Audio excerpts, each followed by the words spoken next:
Bonjour à tous et bienvenue dans cette vidéo qui concerne les intervalles.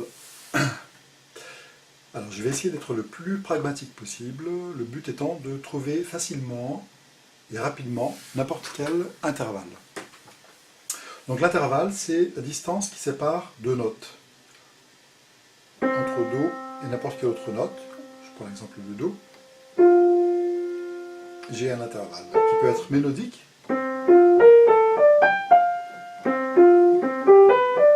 ou harmonique lorsque je joue deux notes ensemble.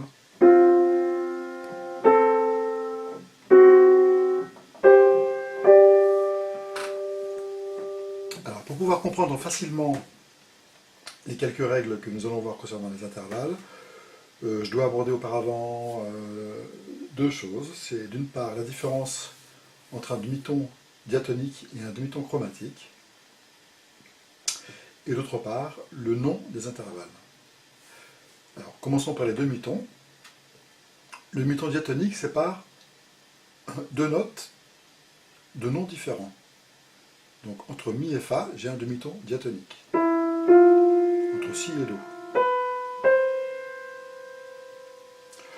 Le demi-ton chromatique sépare deux notes dont l'une est altérée. Par exemple, entre Fa et Fa dièse, j'ai un demi-ton chromatique. Je rappelle pour les gens qui sont vraiment débutants que le dièse monte une note d'un demi-ton. Si je mets un dièse devant cette note Fa, je la monte d'un demi-ton. Le bémol baisse une note d'un demi-ton. Si je mets un bémol devant cette note Sol, je la baisse d'un demi-ton. Donc de Sol à Sol bémol, j'ai un demi-ton chromatique, puisque c'est la même note qui est baissée d'un demi-ton, sur le papier au niveau de la lecture. De Sol à Sol dièse, j'ai un demi-ton chromatique. Et vous voyez que ces notes-là peuvent être appelées dièse ou bémol selon la note de départ. Par exemple, cette note peut être un Sol dièse ou un La bémol. Alors, ce sont juste des règles d'écriture, il ne faut pas paniquer avec ça. C'est pas très compliqué. Mais par contre, de La bémol à Sol, mon demi-ton sera diatonique, puisque les notes ont deux noms différents. Alors, on le verra plus tard quand on verra en détail les gammes majeures. Par exemple, je vais prendre une gamme de Sol, dans laquelle j'ai un Fa dièse, et un Sol pour terminer la gamme, évidemment. Entre Fa dièse et Sol, le demi-ton est diatonique, car les notes sont de noms différents. Fa, dièse, et Sol. Et je vous invite à vous reporter à la vidéo en téléchargement libre sur les constructions des gammes, pour revoir un petit peu ces histoires de demi-ton chromatique et diatonique. Donc, les demi-tons, nous venons de le voir. Maintenant, le nom des intervalles, c'est très simple, en partant de la note qui génère la gamme, en allant sur les autres notes de la gamme, ces noms sont les suivants: une seconde, une tierce, une quarte, une quinte, une sixte, une septième et une octave. Alors maintenant, nous avons une question d'appellation de la note qui génère la gamme aux autres notes de la gamme, qu'il faut mémoriser. La seconde, la tierce, la sixte et la septième sont appelées majeures. Les trois autres, la quarte, la quinte et l'octave, sont appelées justes. Donc je dis une seconde majeure, une tierce majeure, une quarte juste, une quinte juste, une sixte majeure, une septième majeure et une octave juste.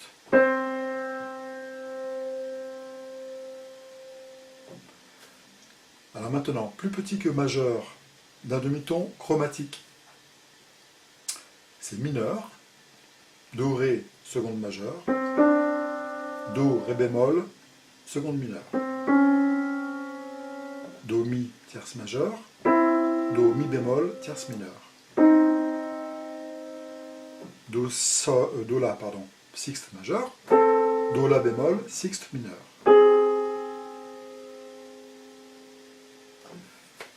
Plus grand que ces intervalles majeurs, c'est augmenté. Do, Ré, seconde majeure, Do, Ré dièse, seconde augmentée. Par contre, plus petit que juste, c'est pas mineur, évidemment, puisqu'on n'était pas sur majeur, on était sur juste. Plus petit que juste, c'est diminué. Alors, je vais prendre Do, Sol. Do, Sol, on a vu que c'était d'une quinte juste. Do, Sol bémol, quinte diminuée. Et plus grand que juste, c'est augmenté. Do, Fa, quarte juste. Do, Fa dièse, quarte augmentée.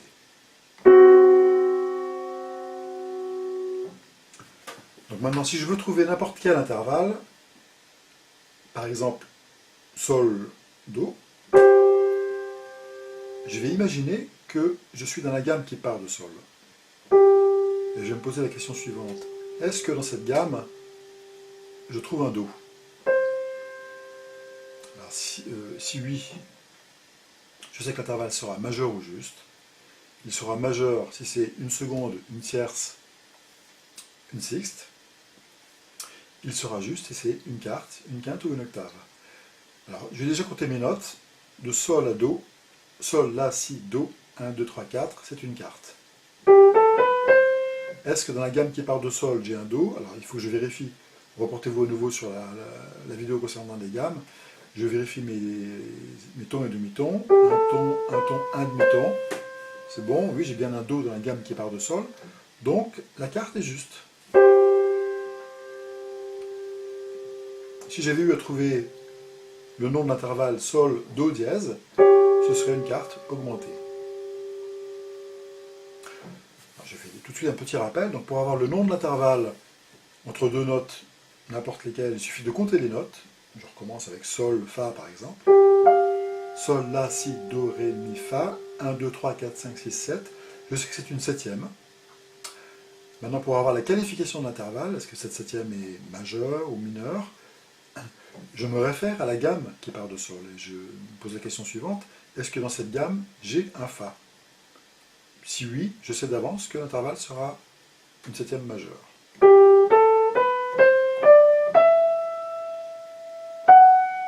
Alors en Sol, je n'ai pas un Fa, j'ai un Fa dièse. Donc le Fa dièse est la septième majeure. Le Fa est plus petit que le Fa dièse d'un demi-ton chromatique. C'est donc, je me rappelle que plus petit que majeur, c'est mineur. C'est donc une septième mineure.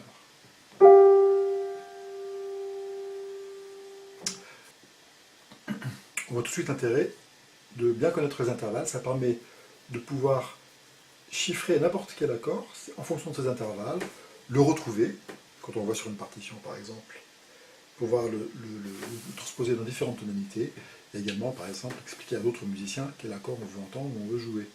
Alors si je prends par exemple cet accord,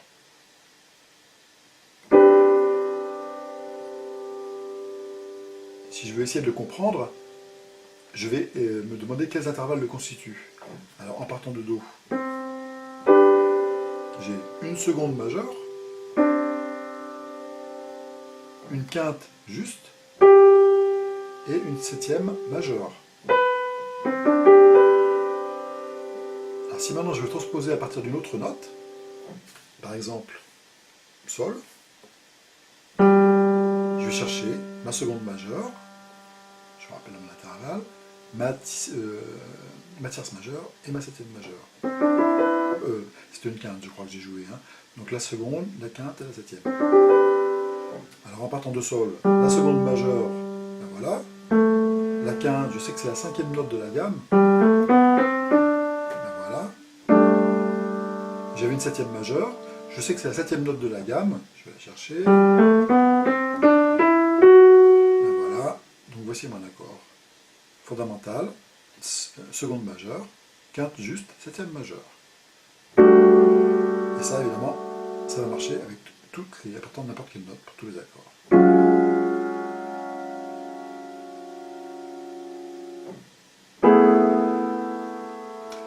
Évidemment, plus on fait ce genre d'exercice, plus on va vite.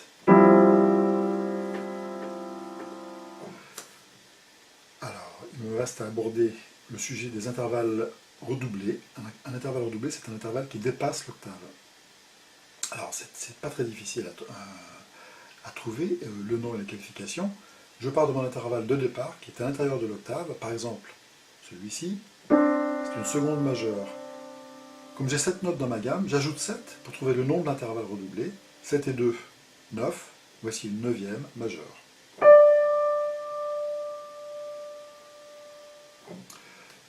Prenons celui-ci qui est une quarte augmentée. Si je dois le jouer au-dessus de l'octave, ici, je vais ajouter 7 à quarte augmentée. 7 et 4, 11. J'ai une 11e augmentée.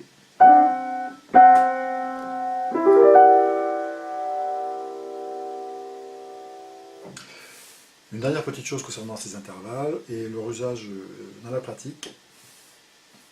Très souvent, quand on chiffre un accord, à la place des appellations conventionnelles, de quinte augmentée, quinte diminuée, vous allez trouver 5 moins, 5 plus, un accord moins qualifie un accord avec une tierce mineure,